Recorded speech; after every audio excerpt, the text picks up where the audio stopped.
Hey everybody, it's Lon.TV, and we're taking a look today at the brand new 2021 iPad. This is the 9th generation iPad device. As you can see, it looks a bit dated, but it's affordable and it performs quite well for its entry-level price point, at least for Apple products. And we're going to take a closer look at what this new iPad is all about in just a second. But I do want to let you know, in the interest of full disclosure, that I paid for this with my own funds. All the opinions you're about to hear are my own. No one is paying for this review, nor has anyone reviewed or approved what you're about to see before it was uploaded. So let's get into it now and see what this iPad is all about. Now, the price point on this is $329. We are looking today at the least expensive version, the entry-level model. This now has 64 gigabytes of storage on board.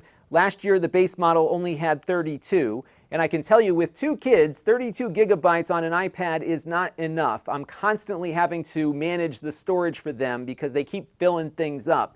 And oftentimes, the apps that they're running, like YouTube Kids and Procreate and some of the other apps that they play with, tend to generate a lot of data that quickly eats up the storage. So it's good to see that you can now get double the storage over last year. And if you happen to find one of these iPads from last year at a low price, you might want to consider still getting the new one, because it does have much more useful storage on board, and you might have less aggravation in the long run by spending a little bit more up front. Unfortunately, with these Apple tablets, you cannot add an SD card like you can on a Fire tablet, for example, and so you're kind of stuck with the storage you choose when you purchase it. And I often found that it's quite easy to eat up the storage very quickly when you have kids. Now, in addition to the 64 gigabytes of storage, this has an Apple A13 processor, and that is a very capable chip for a low-end device, and you'll see some of the cool things you can do with an entry-level iPad as we work our way further through the review here. This has a 10.2-inch display. It is a 2160 by 1620 resolution, which comes in at around 264 pixels per inch, and Apple often refers to this as a Retina display. It goes up to 500 nits of brightness, which is very bright for a relatively low-cost device, and it supports Apple True Tone, so you get a really nice quality image on here, which is great for photo editing and some of the other creative things that you might want to do with it. It's not very heavy here. It is just 1.07 pounds or 487 grams without a case. Now, aesthetically, this is not the most attractive product on the market. It's definitely looking a bit dated. You've got those huge bezels on the top and the bottom, but I have found sometimes at the low end of the market for these types of devices, it's not the outside that counts, it's what's inside. Now, you do have a fingerprint reader here at the bottom, the Touch ID sensor, so you can very quickly get into your device while locking it securely. It's got a nice metal backing here, pretty much the same as what we've felt on every other iPad that's been out over the last decade or so. But hiding under the top bezel on this iPad is probably one of the nicest webcams I have seen on any device lately, and that includes many super expensive laptops I have reviewed here on the channel. Check this out. I'm going to flip the iPad over here a little bit. So we've got our basic image here out of the front camera, no big deal. But if I hit this button and go to its native angle, you can see that it's got a 122-degree field of view. It's a 12 megapixel sensor, so you can do 1080p video conferences with it. And it will shoot 1080p video at 60 frames per second. In fact, the camera on the front of this iPad is better than the camera that's on the back of the iPad here that's only 8 megapixels and only does 1080p video at 30 frames per second. So if you're doing a lot of conference calls or you're doing calls with family, you could fit all the kids in the image here on this low-end device quite comfortably. Additionally, because it's got the new A13 chip, it supports a feature that just recently rolled out on the iPad Pro called Center Stage, where the iPad will intelligently zoom in on the people that are talking. So when you have a bunch of people in front of the iPad, or even just one, it can follow the conversation around the room a little bit. Pretty much anything that's within the field of view of this camera will get picked up. And you can see an example of me walking around my kitchen here to get a better idea as to how that feature works. Now, one thing to note is that Center Stage does not work with every app on the iPad at the moment. So it works on FaceTime. I think there's a few video conferencing apps that work with it, but you can't use it for video recording. That said, the image quality out of that front camera for video recording is quite good. I shot this clip at 1080p at 60 frames per second as I was walking through my office here. It really does a nice job, much better than the rear camera does under the exact same conditions. So it's a nice surprise to get a really functional conference camera on one of these low-cost iPads, and I'm hoping we start seeing more of these kinds of cameras in laptops in the near future. Now, outdoors in good light, you'll get decent photo quality out of the rear camera here, but the cameras on the iPad mini and the iPad Air are much better. So if you plan on taking a lot of pictures with your iPad, you'll probably want to go up to one of those devices. But for conferencing and selfie videos and whatnot, the front camera on this one is quite good and on par with the more expensive iPads. Now, unlike the new iPads that have a USB Type-C port at the bottom, this one is still running with Lightning. You do get a 20-watt power adapter in the box for fast charging, but the end here is Lightning, not USB Type-C. Now, the speaker is here on the bottom next to that Lightning port, and they say in the specs that it is stereo. However, there's only one set of speakers here at the bottom, so you get a little bit of stereo separation when you've got it in landscape mode facing you, but not much. So if you do want to listen to music, you can attach Bluetooth headphones. The AirPods would work with this, of course. And guess what? You get a headphone jack here at the top, so you can plug in a pair of regular old headphones if you want to go that route. On this side, the left-hand side, you have a set of pogo plugs that will connect with compatible peripherals.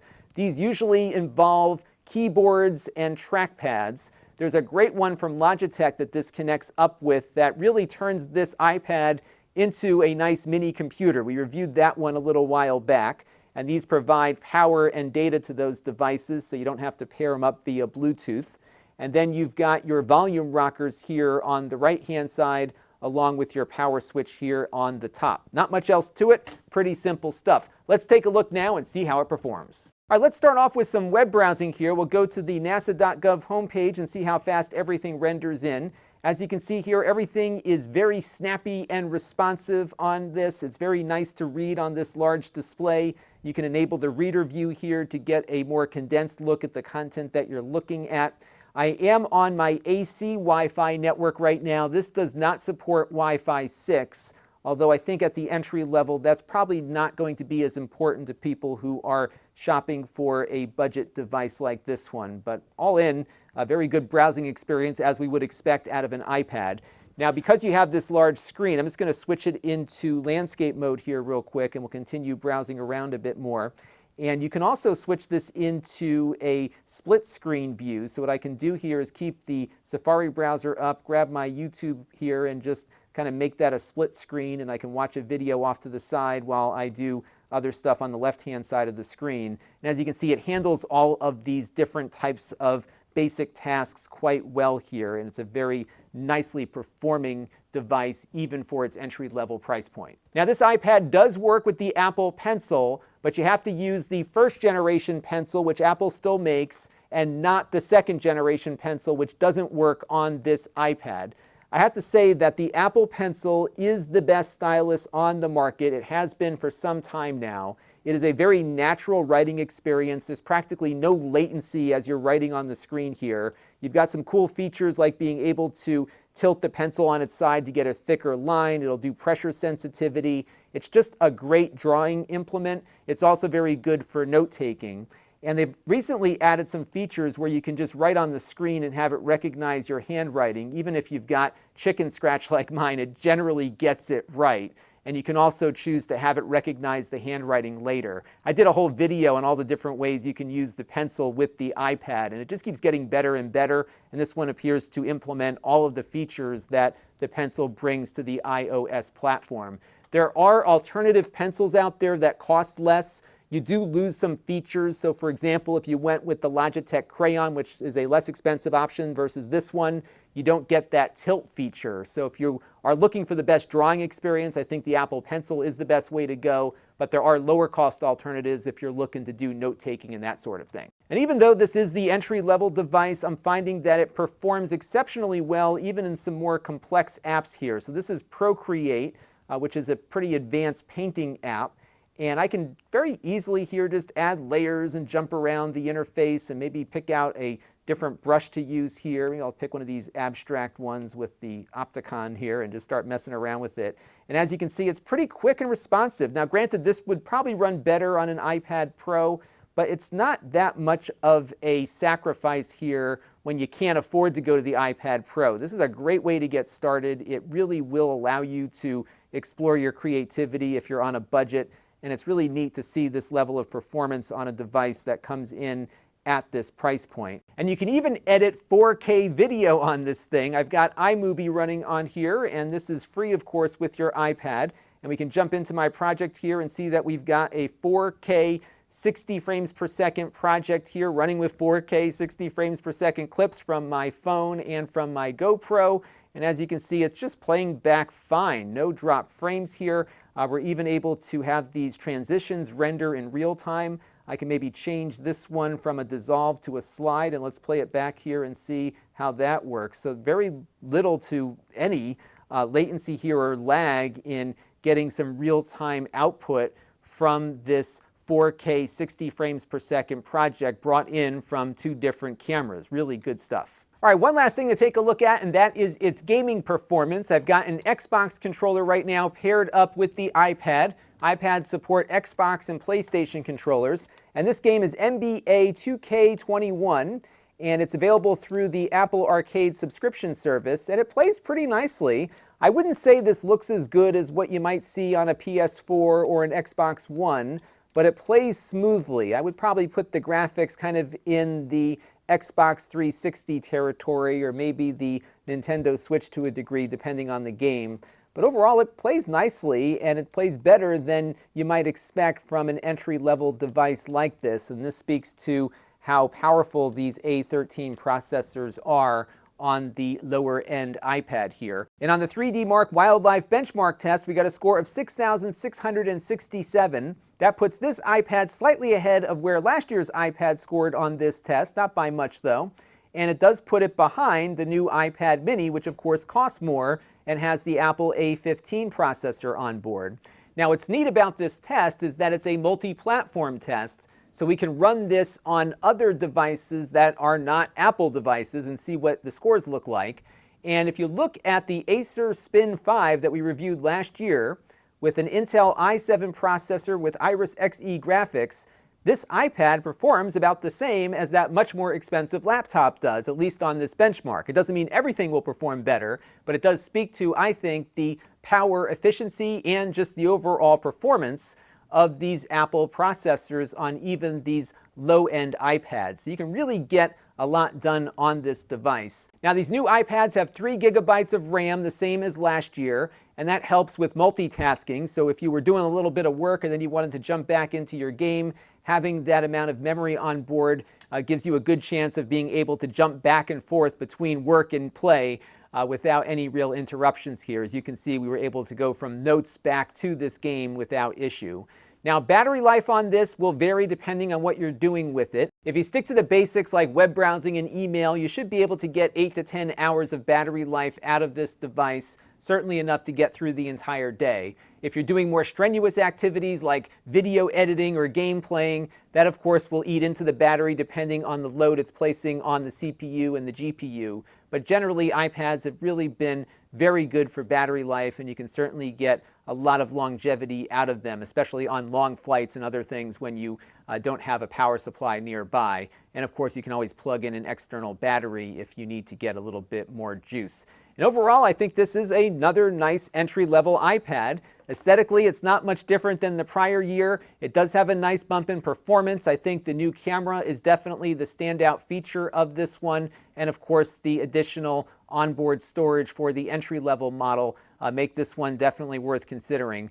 These are great for kids, especially kids that are doing hybrid learning. You've got that great camera to do presentations on, but also if the kids are just doing projects where they have to record themselves, this camera is really good for that. So all in, I think the entry-level iPad here remains a really strong value proposition. You've got a lot of great functionality here. It doesn't cost all that much. And if you're looking at buying one expensive device for the family or individual devices for each kid, I think you can go this route and not give up much in the way of functionality given the performance that we saw out of it. So definitely worth taking a look at if you are on a budget. And even if you're not, I think this will accomplish much of what people who shop for iPads are hoping to accomplish. That is going to do it for now. Until next time, this is Lon.TV. Thanks for watching. This channel is brought to you by the Lon.TV supporters, including gold level supporters Hot Sauce and Video Games, Brian Parker, Chris Allegretta, Tom Albrecht, Thomas Anfang, Jim Tanis, and Handheld Obsession. If you want to help the channel, you can by contributing as little as $1 a month.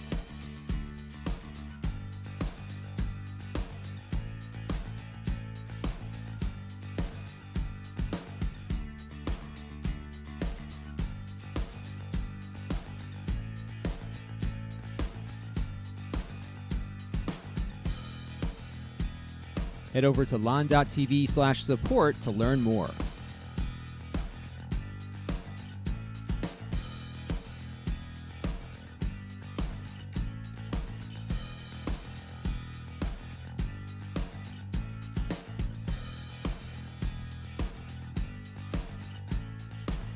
And don't forget to subscribe. Visit lon.tv/s.